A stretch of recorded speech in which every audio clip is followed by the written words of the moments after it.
Hey guys, welcome to another episode of On Air. Exciting one today. I am joined by Omri Chosnek.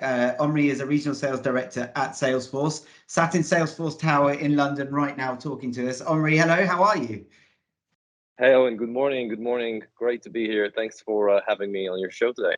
Not at all. Really, really delighted to have you on. We've got a couple of really interesting topics to talk about, but I'm sure that most people listening or watching this will know Salesforce.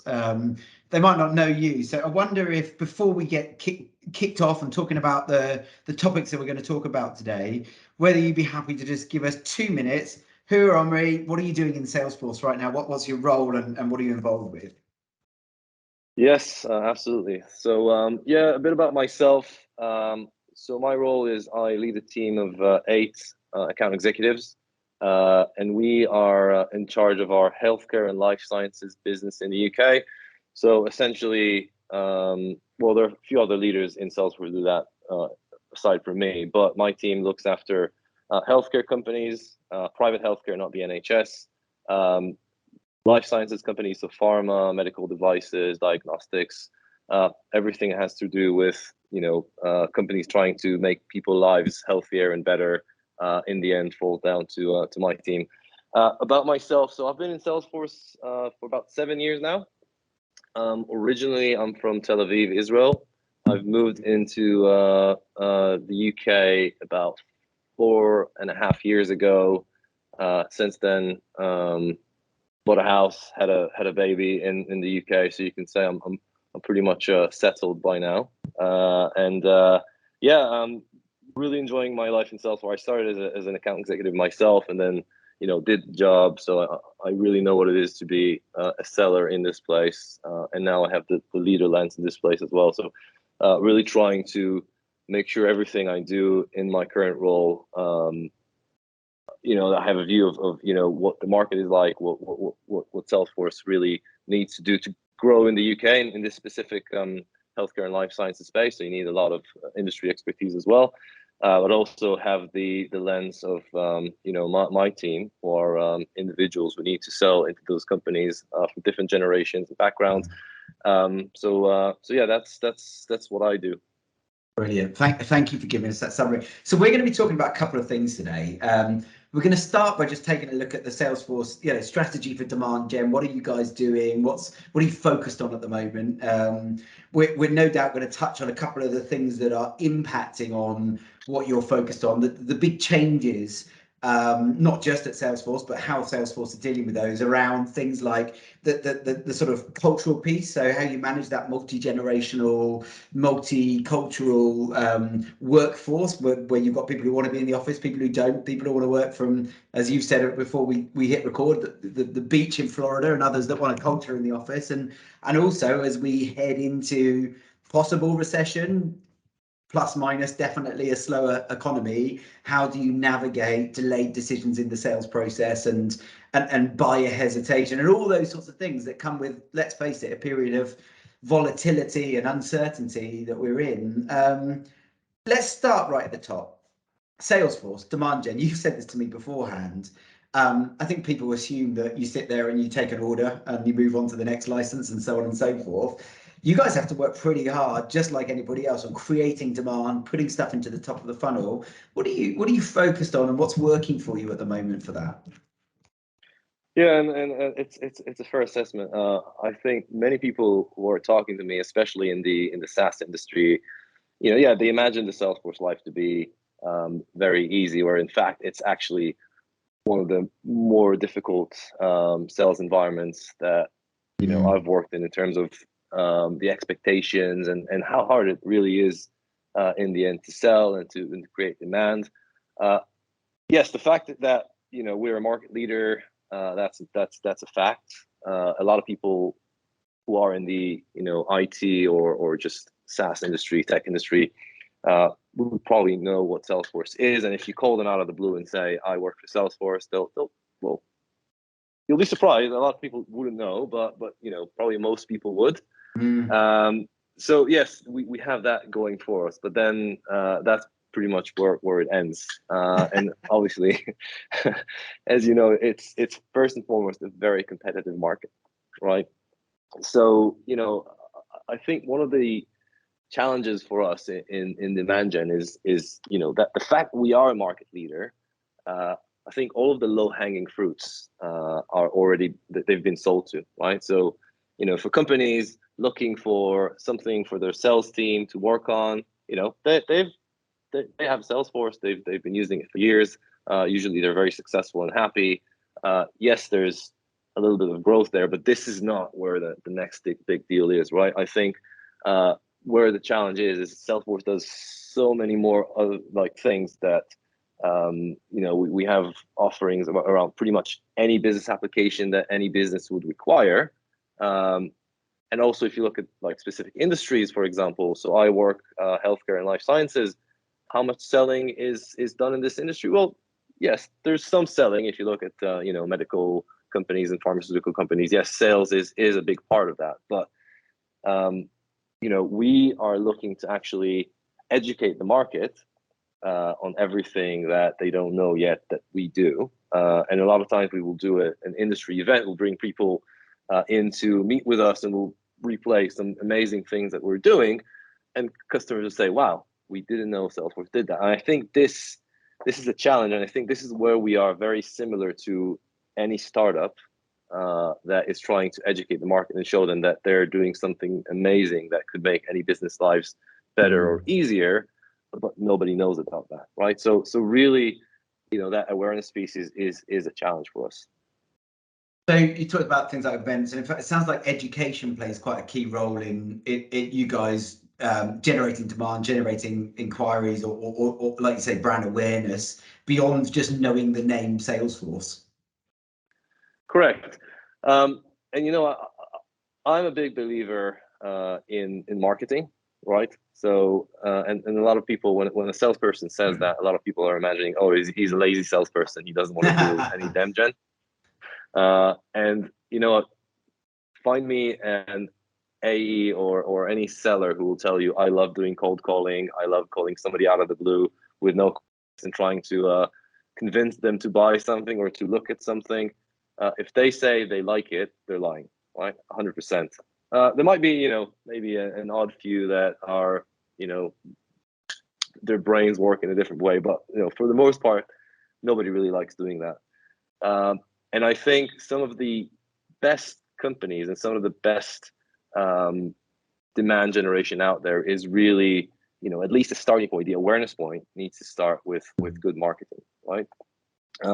Because if you're an SDR, the chances of you picking up the phone to a random company or sending an email to a random person, and they'll say, oh, actually, just so happens to be, we have an initiative around this, and we're actually trying to solve this challenge just now, and you've called me the right time in the right place.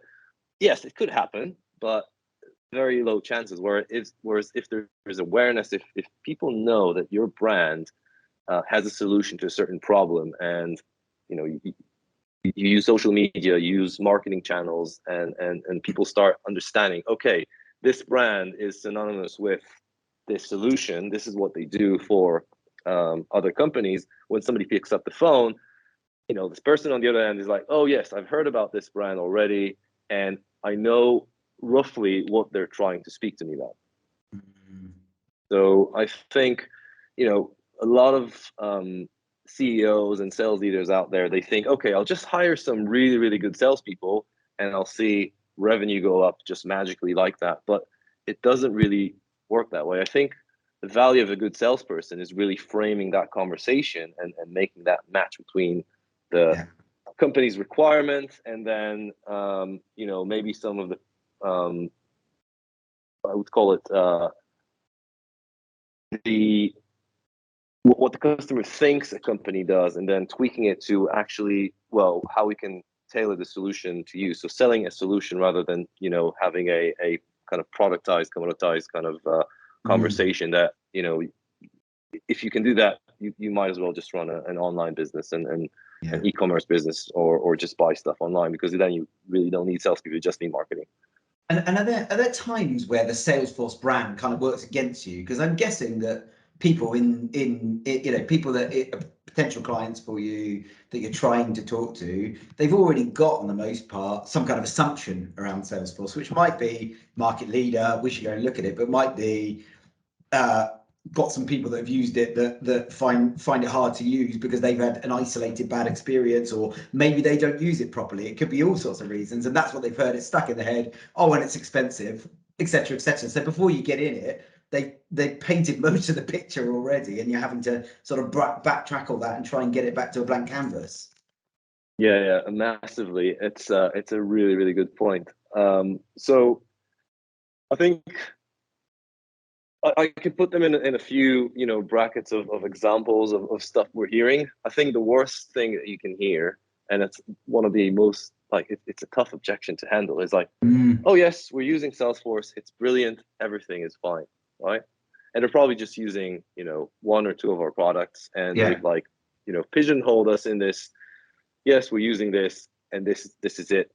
And I think it's tough because they're happy. Right, when someone's happy, it's really hard to challenge them because they think everything is great, right? Actually, when somebody is unhappy, it's when you're like, oh, can I have a deeper conversation with you, understand where you are, and then you can start uncovering the pain, and then from there you can start uncovering how we can help and solutioning, and then maybe potentially, if not just helping them be more successful with customer success, you might uncover some additional selling opportunities. So this is one of those where you really get stuck because, okay, they're happy, and you're trying to explain to them there's so much more that we can help you with, but they're like, oh no, and we know what Salesforce can do. And then take an example, commerce, right? B2B and B2C commerce, really hot space right now. I don't think a lot of companies know that Salesforce actually does that, right?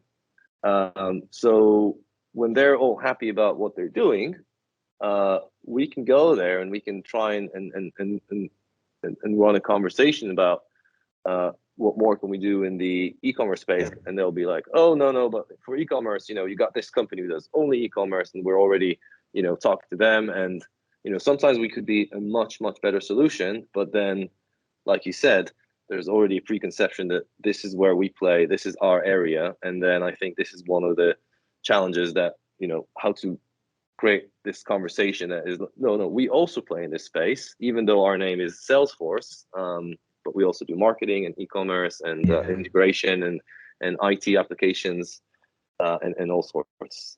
Interesting, really interesting thought, actually. Let's move through the things that we want to talk about today. The economy's changing, right? We're in a time of shift and change, and whether we're headed to a recession or not is up for debate, and certainly what we have seen is slowing down of a couple of things, decision making, speed, sales cycles generally slowing, particularly in enterprise, and a slower economy that's got more pressure coming from lots of different directions. I'm keen to understand a couple of things. One, how does that impact you guys? And two, what are you thinking about? What are you doing to try and mitigate that risk and try and get ahead of the game? So it's a very common conversation subject. I'm sure I'm not the first person to bring it up with you that the economy is changing, and it's becoming very tough. I think it's really, it starts with what companies are being judged on, right? Today, companies are not anymore being judged by how much revenue can you bring, and I don't know if you watched the great TV show Silicon Valley, where I think there's a whole episode about one of their investors really laughing when they were talking about profitability and margin, and it's like, nobody cares about that, it's just about revenue. I think, well, those days may return in 10-20 years, who knows, right? But I think where we are now, it's actually the rise of profit margins and decline of high revenue growth is king, and that's all we care about, right? I think investors, when they look at companies, that they want to see companies who can sustain a good profit. So that actually also impacts not just us and how we need to operate, and not just us, every company, how they need to operate. That also impacts the buyers, right? And I think buyers today are a lot more inclined to require a business case from you in order to buy anything from you, right? And I've been doing this for many years, and I think the requests for business case the last I would say 6 to 9 months is coming pretty much in every deal, right? And it doesn't always have to be a formal business case. It could be in a smaller deal if it's not a huge enterprise deal. Even in smaller deals, it could be just a pen and paper. This is what you get back. This is what we're selling to you. This is the price. This is what you can expect as a return. But a form of business case has to happen when in the past it was just those, maybe I would say 20% of the deals were quite big, required a business case where it wasn't budgeted for, right? If there was budget, they'd be like, okay, we got the budget. You proved to us you're the best solution. We understand that we're ready to buy. We like the pricing. It's within the budget. Let's just do it, right? Actually, I think in the past, people were actually trying to avoid business cases a lot of times to not be held accountable, right? The internal CFO might say, okay, I like this business case, but in 1 year, you and I are going to sit here and we're going to analyze whether what you said you will deliver is actually going to deliver, right? But I think today it's really difficult. So what I really encourage my team to do is first and foremost, it has to start from, what is the value that your customer can, and when I say value, it needs to be dollar value, right? Either in cost reduction or in additional revenue, right? Yeah. If you can't identify from a very early stage of the opportunity, what is the either cost reduction and or the revenue increase, then you're probably unlikely to close the opportunity. If the customer is reluctant to tell you that, you should have a conversation, because a lot of times when the customer wants to buy something and is committing to a process, they want to see it end in success just as much as the salesperson. For them, success is obviously they've bought the piece of software and now it's delivering value, right? So that they think slightly more ahead. But for the salesperson themselves, it really has to start from very early on, and the questions that you ask your customer really have to revolve around that business value, because otherwise you can do the selling without tackling those value points and then come to the end of the sell and you don't really know how to put this dollar value for reduction or increase against this opportunity. So would you tend now to almost lead with the business case and help guide the buyer towards highlighting that, and showing that that's something that they're likely to need internally to get it through? Are you still trying to avoid it? First, I think I have a love-hate relationship myself with business cases, just because doing a business case is a lot of work and it's not the most fun activity for anyone to do. But I love it because when you are asked to do a business case, you're pretty much going to close the deal. I wouldn't say lead with a business case per se. I think it needs to be brought up in the right stage at the right time.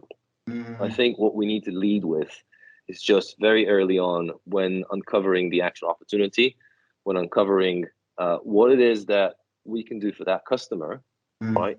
It shouldn't be from what is this specific application going to do? What features are going to be delivered? What processes are going to be improved? What are the, qualitative metrics? They're important. I think people in the end buy for qualitative metrics, right? But if we forget in this economy, if we forget the quantitative metrics, right? How many calls less will they do? How many more calls will they do? Or how less minutes they'll spend on every service call? How many case deflections can we achieve? How many more emails can we send out our customers, and how would we increase the open rate? All those metrics are super important. We need to lead with them, right? Because then the business case does itself, right? Because you've asked all the questions, you're on the same page with your customer about what it is that we're delivering, what are the results that we're expecting, right? That's really important. And the last thing about this, we shouldn't forget the business case is not ours.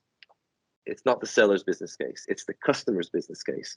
If the numbers are coming from the salesperson, right, then the customer will go to the CFO with those really beautiful numbers of increase in whatever revenue, decrease in and the CFO will naturally ask his team or her team, where did you get those numbers from? And say, oh yeah, I built it with the sales team of the company that I'm working with. And it's like, okay, so obviously they'll put numbers where, you know, it will be a great benefit to us, right? The business case needs to come from the customer. So it needs to be guiding questions that the customer will come up with them. So how many more emails do you think your marketing team will be able to send a day by doing this? How many more calls do you think your reps can achieve? How much more targeted do you think it can be by reaching the right lead at the right time, calling at the right hour, finding the right person? You know, they need to have those numbers. When they have those numbers, they will show it to their, you know, stakeholder, whether it's the CEO, CFO, who ends up paying for it. And this is the right way to do it. Yeah, and of course, if they don't have those numbers in the first place or can't find them, it probably tells you they don't understand their pain or challenge well enough in the first place to warrant spending a lot of money trying to fix it. So it's also a bit of a discovery qualification process as well, which is interesting. Look, Salesforce is one of those organizations, I think, having used Salesforce, but never having been massively exposed to it as an organization outside of that I think we all know of, we hear bits about, and you know, but you have to stand and admire what it's done as an organization and the consistency of performance and all those sorts of things. I'm keen to just dig into your perception on the culture, what's done well there, and I guess, you know, as an organization, we talked beforehand before we hit record on these things, and you talked about that kind of multi-generational piece, and I'll let you talk about it a bit more and your take on it. But that whole piece around, you know, you've got people that want to be in the office spending time together, going to the pub at lunchtime or after work. You've got people who are work, who are maybe of an older generation. You've got a new generation coming through who aren't interested in being in person, who want to be remote and working from the beach, and as you put it, I'm just keen to get your thoughts around what is working, how you're balancing that, how you're managing it well, and what are some of the challenges you're seeing when you've got so many people across all of those categories. Yeah, and you know, again, it's a subject that we can talk about for hours. Like anything else in sales, I think generally, you know, sales is just one of those areas where there's just so many things to talk about that are not always very tangible. So, you know, loads of opinions, loads of, you know, it's not just, you know, it's not like science, it's not facts. It's a lot of, you know, people's sentiments. But anyway, to the point of culture. So I think, again, I can talk about Salesforce. That's where I'm working now, but also as a seller and a leader of Raise, are really lucky to experience other cultures, because, you know, you go and visit your customers all the time and you see their culture, and you speak to your customers and you understand their culture. In your personal life, obviously, you got friends working in different places. I really feel comfortable saying that Salesforce has a very, very special culture. Well, I think it's just one of those companies where if we had a different culture, I think we wouldn't have been as successful as we are.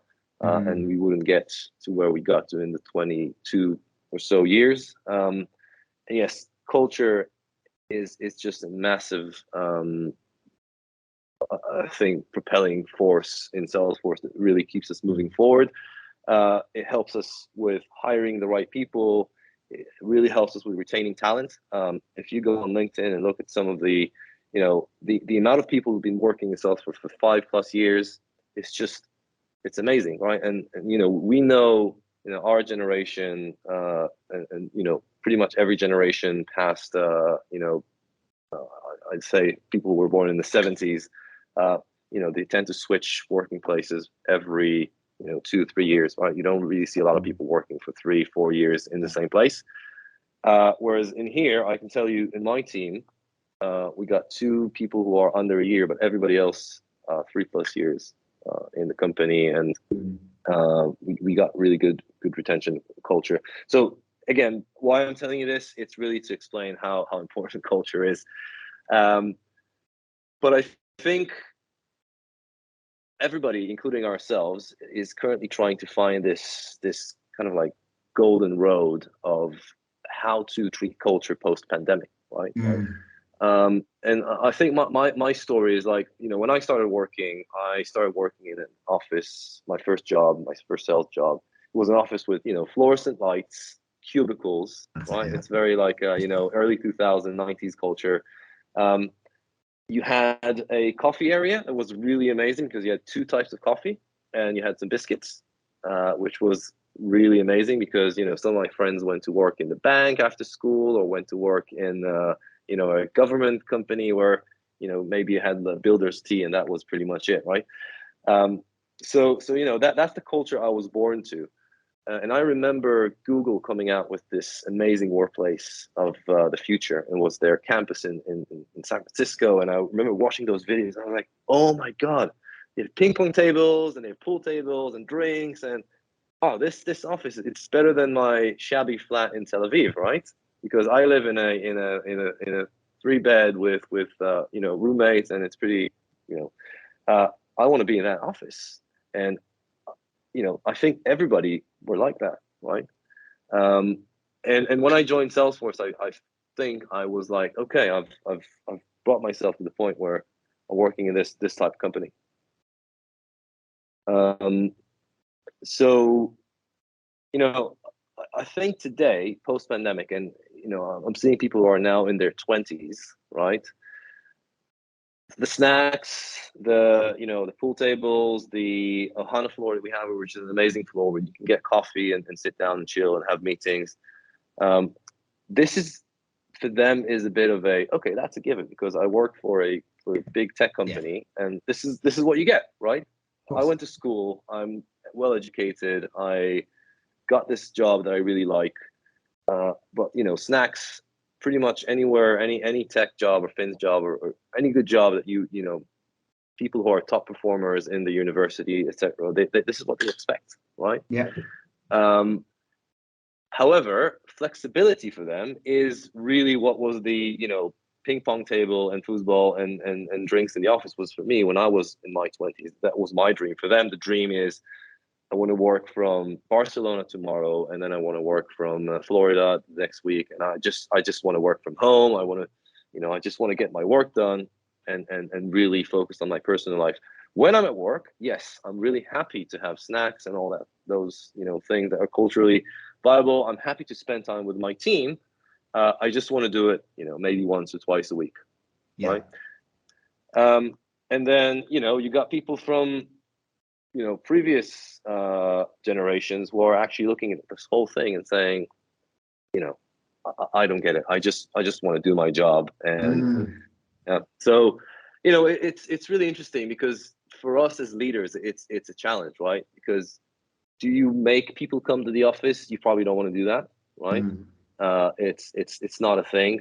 Do you become completely loose and say, everybody, you just do what you want, work where you want? Well, probably not as well, because you want to create some level of culture. Right? You want to create a team environment. Otherwise, you'll have a group of mercenaries. They all look after their patches. They go out, they sell something, but they'll never help one another. Then you'll never form this culture that actually made Salesforce what it is, where I started, right? So it's a very kind of like thin line to thread. You always need to be kind of like trying to put some team events out there, but not too many, so you don't make it too much. You also want to put some sort of a office culture, but not too much, so you don't lose those younger generation. But you also want to make sure you keep focusing on the results and your expectations and the behaviors that are the good expected behaviors, in order for you to also cater for those who are, I'm just here for the business, I'm not here for the fun of it. So it's one of the, I think it's one of those things that we still haven't fully figured out, and it will probably take a couple of years until the workplace of the future really decides what it is. Is it full flexible? Are we trying to get people back into the office? Are we hybrid? I believe we will be. To what level though? Right. Yeah, and there's a difference in a hybrid. 4 days in or 4 days at home. Very different versions of hybrid, aren't they? And who knows? It's a really interesting point, and it just shows that everybody is struggling with this, or it's challenge to work through for everybody. And of course, we're all different, but it doesn't matter whether you're a Salesforce or you've just started your own startup. This is a challenge you've got to be planning around and thinking seriously, and have a strategy around as well, rather than sort of flying by your seat of your pants, making it up as you go along, which is what I've seen a lot of people get wrong over the last sort of 18 months or so. Omri, it's been really interesting chatting to you. Lovely to get some insight on what's going on in your world and some of the things that you're seeing. Keen to just give you the opportunity just to give a shout out to anybody who might be thinking about Salesforce, or anybody who could think about Salesforce. Who is Salesforce right for? Who can you help? And how can people get in touch with you if they want to do that? Well, who can we help? Well, pretty much everyone, right? I think we have an industry team for pretty much any industry. So, I think while, again, we touched on that in the past, we were, looked at as a CRM or a sales application. I think in the last 10 years, really, we've grown way past that, and we really focus on industry. So whether you're in retail or financial services or construction or professional services, whatever industry you're in, there is a team of specialists that can really look at your business and see how the Salesforce suite of applications can help. And we really have tailored industry solutions to pretty much every industry. So, get in touch with me and I'll make sure I put you in contact with the right person. So, yeah. Sounds brilliant. Omri, thank you very much for joining us. Really enjoyed chatting with you. It was fantastic to hear about the world at Salesforce and what's going on, and just to level everybody around what Salesforce is really like versus what perhaps some of the pictures are that you guys are sitting there just doing deals all day as they come walking into you with their checkbooks. Yeah, we just take orders. We pick up the phone and people are like, "Yeah, can I have 200 licenses, please?" Yes, that's what you've been there 7 years, isn't it? Just people walking in with money. Have my money. Exactly. That's exactly how it is over here. So yeah, I'm sure we'll get loads of candidates trying to get into Salesforce off the back of that. But yeah, thanks, Owen. It was really a pleasure having a chat with you. And yeah, have a great rest of your day. Yeah, you too. Thanks for joining us. Bye-bye.